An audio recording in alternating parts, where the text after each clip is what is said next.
अच्छा जी स्टूडेंट्स, तो इस लेसन में हम लायबिलिटीज़ की कुछ टाइप्स की बात करते हैं। देखिए, लायबिलिटीज़ के बारे में हमने ये डिस्कस किया कि लायबिलिटीज़ जो है वो उधार है, लायबिलिटी जो है वो लोन है, लायबिलिटी जो है वो कर्ज है। अब ये लायबिलिटीज़ भी दो तरह की हो सकती हैं। एक बिजनेस की लायबिलिटीज़ दो तरह की हो सकती हैं। कुछ लायबिलिटीज़ ऐसी होती हैं जो कहलाती हैं नॉन करंट लायबिलिटीज़, और कुछ लायबिलिटीज़ वो होती हैं जो कहलाती हैं करंट लायबिलिटीज़।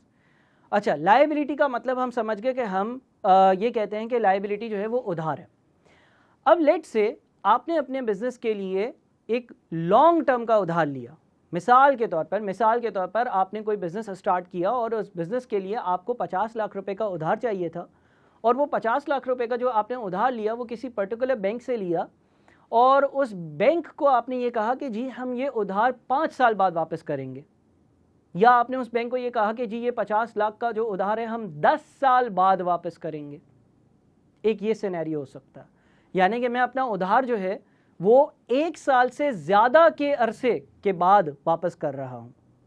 दूसरा सिनेरियो ये हो सकता है कि फॉर एग्जांपल हम कोई बिज़नेस कंडक्ट कर रहे हैं सच एज रेस्टोरेंट, और उसके लिए मैंने कुछ इन्वेंट्री परचेज करी, chicken, vegetable, pulses, rice, oil, और उसका जो सप्लायर था, यानी कि जो बंदा मुझे मेरे रेस्टोरेंट पे वो चीज़ें लेकर आता था और प्रोवाइड करता था, उसको मैंने बोला भाई जब तुम आज चिकन दोगे तो उसके पैसे मैं तुम्हें 3 दिन बाद दूंगा, या तुम अगर आज मुझे वेजिटेबल्स प्रोवाइड करोगे तो मैं 15 दिन बाद तुम्हें पेमेंट करा करूँगा।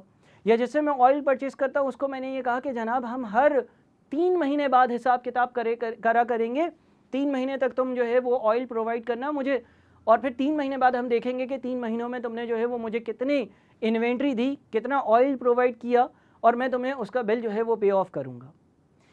इस केस में हम अगेन उधार ही ले रहे हैं, हमारे पास हमने जो इन्वेंट्री हासिल करी उसकी उसी वक्त पेमेंट नहीं कर रहे, बल्कि एक अरसे बाद कर रहे हैं।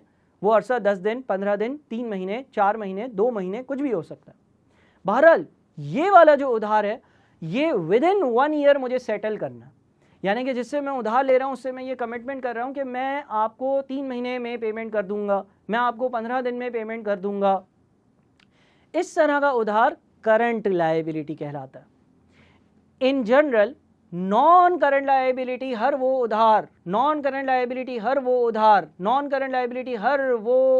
लोन, कर्ज है जो मुझे वापस तो करना होगा, लेकिन उसका जो दौरानिया होगा वो 1 साल से ज़्यादा होगा। मिसाल के तौर पे मुझे किसी से मैंने कर्ज लिया, किसी बैंक से लोन लिया, और मुझे वो लोन जो है वो 5 साल बाद वापस करना है, नॉन करंट लायबिलिटी।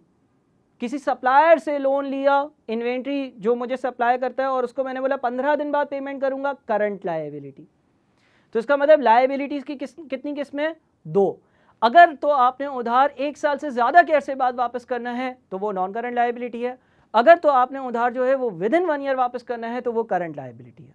तो इसका मतलब ये हो गया कि जो हमारी अकाउंटिंग इक्वेशन जो हमने बेसिक पढ़ी थी, which is assets is equals to capital plus liabilities, अब हम उसको मज़ीद एक्सपैंड कर सकते हैं, और हम ये कह सकते हैं कि एसेट्स में 2 तरह के एसेट्स हैं, नॉन करंट एसेट्स और करंट एसेट्स, और लायबिलिटीज़ में 2 तरह की लायबिलिटीज़ हैं, नॉन करंट लायबिलिटीज़ और करंट लायबिलिटीज़।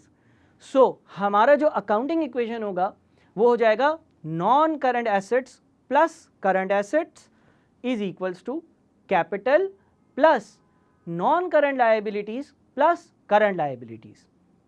यानी कि ये अकाउंटिंग इक्वेशन जो पहले सिंपल था, assets is equal to capital plus liability, अब वो थोड़ा सा एक्सपेंड होकर एसेट्स की 2 किस्में, non current assets plus current assets is equal to capital, और फिर प्लस लायबिलिटीज़ की 2 किस्में, नॉन करंट लायबिलिटीज़ और करंट लायबिलिटीज़, इस तरह से एक्सपेंड हो गया।